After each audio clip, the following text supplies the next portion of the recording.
बिस्मिल्लाहिर्रहमानिर्रहीम। अस्सलाम वालेकुम प्यारे बच्चों, कैसे हैं आप? यकीनन ठीक होंगे, तंदुरुस्त होंगे। प्यारे बच्चों, आप सब वाकिफ़ हैं, इस वक्त हम पढ़ते हैं उर्दू दूसरी जमात के लिए या उर्दू जमात 2। और हमने कल अपने जिस सबक को पहले हिस्से में पढ़ा वो था दरसी किताब का सबक नंबर 16 और आज हम उसको पढ़ेंगे दूसरे हिस्से में। आप सब ने कल जान लिया, कल देखा कि हमारा उस सबक का उन्वान है बुनियादी पेशे। इस पे हमने कल इसके जो ज़बान शनासी के हासिलात ताल्लुम उस पर काम किया और उसी के ज़ैल में हमने सबक को पढ़ भी लिया।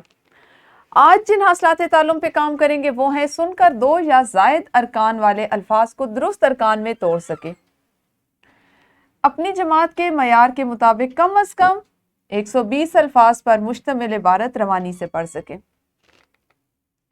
सबक इस्लामी नुक्ता नज़र पर बात करते हैं। पैगम्बर अकरम सल्लल्लाहु अलैहि वसल्लम का इरशाद गरामी है, मजदूर के हक में नाइंसाफ़ी करना गुनाह कबीरा है।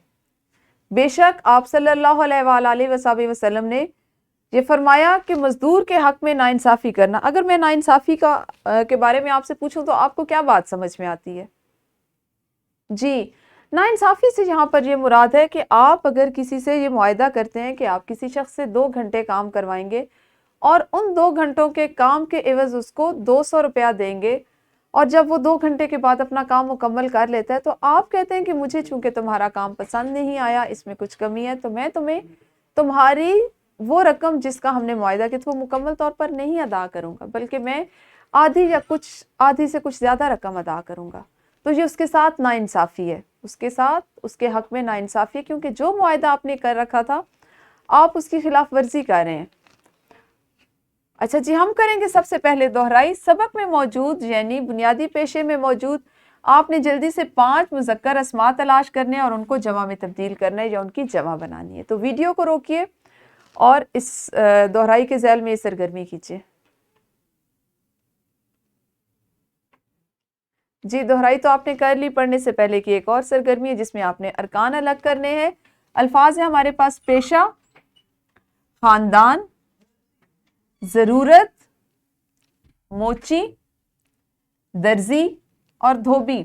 आपने वीडियो को यहीं पे रोकना है, अपनी मुअल्लिमा के साथ मिलकर वो जिस बच्चे का नाम पुकारे और उससे जिस लफ्ज़ के अरकान अलहदा करने के लिए कहें वो उसके अरकान साजी करेगा।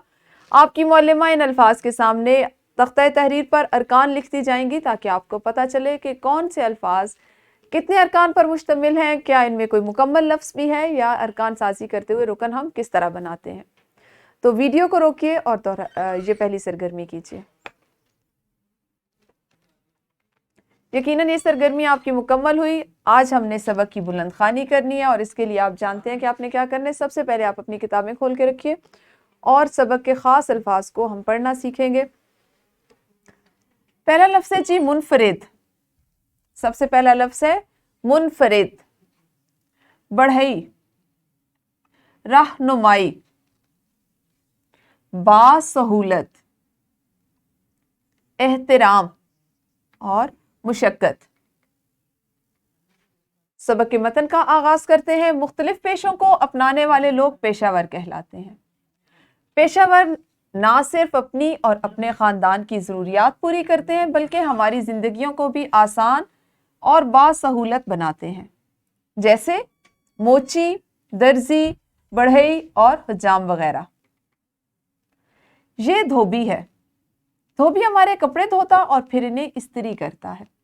वो हमें धुले और उजले कपड़े पहुंचाता है, जैसा कि आपको तस्वीर से दिखाई दे रहा है। ये धोबी है और ये कपड़े धो रहा है, ठीक है जी।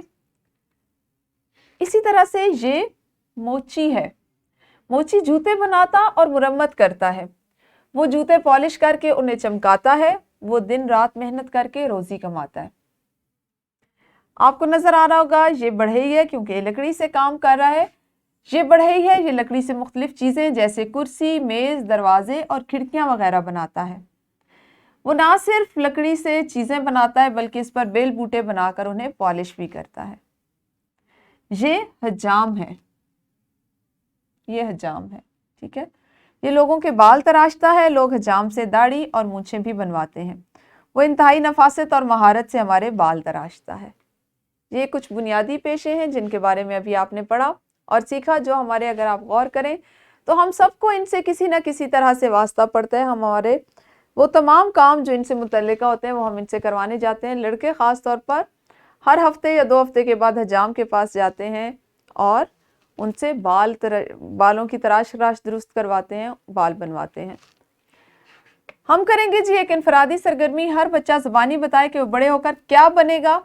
اس پیشے کو اختیار کرنے کے لیے اسے کیسی تعلیم حاصل کرنا ہوگی، وہ اس پیشے کے بارے میں کیا جانتا ہے. تو ویڈیو کو روکیے اور زبانی طور پر اپنی معلمہ کو بتائیے. انفرادی سرگرمی آپ کی مکمل ہوئی. گروہی سرگرمی کی طرف بڑھتے ہیں. آپ نے سبق بنیادی پیشے میں جن پیشوں کے بارے میں آج پڑھا ہے، روزمرہ زندگی میں ان میں سے کن پیشوں سے منسلک افراد کو آپ نے دیکھا ہے. جماعت میں آپ نے زبانی بتانا ہے. ٹھیک ہے جی، تو ویڈیو کو روک کر یہ سرگرمی بھی کیجیے. گروہی سرگرمی کے بعد مشق کا سوال نمبر 1. مذکورہ سبق کا منتخب حصہ طلبہ سے پڑھوائیں. آپ کی معلمہ نے یقیناً آپ سے بلند خوانی کروائی ہوگی اور کچھ سوالات ہیں جن کے آپ نے زبانی جوابات دینے ہیں. ہم نے آج ان میں سے ان سوالات کے جوابات والا حصہ مکمل کرنا ہے جو ہمارے آج کے متن سے متعلق تھے. ٹھیک ہے، اس کے بعد درج ذیل الفاظ طلبہ کے سامنے بلند آواز سے بولیں اور طلبہ ان الفاظ کو ارکان کی صورت میں کاپی پر خوش خط لکھیں. آپ کی معلمہ آپ کو بولیں گی ضروریات، تو آپ نے اس کے جتنے ارکان بنیں گے 2 یا 3 تو آپ نے وہ لکھنے ہیں. ٹھیک ہے. اور ہمارا چوتھا سوال ہے، سبق کو مد نظر رکھتے ہوئے خالی جگہ پر کیجیے. اس حصے کی خالی جگہ پر آپ اپنی کتاب پر کر لیں کہ جو ہم نے آج پڑھا ہے. ٹھیک ہے. پھر آپ کے پاس ایک ورک شیٹ ہے جس میں کچھ الفاظ ہیں، ان کو آپ نے ارکان میں توڑنا ہے، گھر سے کر کے لائیے گا. اور آپ نے مختلف پیشوں کے بارے میں پڑھا ہے اس سبق میں. آپ کو کون سا پیشہ سب سے اچھا لگا اور کیوں اچھا لگا، صرف ان پیشوں پہ بات کریں گے جو آج کے سبق میں مذکور تھے، جن کو ہم نے آج پڑھا ہے. ٹھیک ہے. یہ ہمارا آج کا سبق تھا. ہم نے اس کو آدھے حصے میں پڑھا، اس کی بلند خوانی کی، اس کو سمجھا. کل انشاءاللہ سبق کو اگلے حصے میں پڑھیں گے. اس وقت تک آپ سب اپنا خیال رکھیے. اللہ حافظ. شکریہ.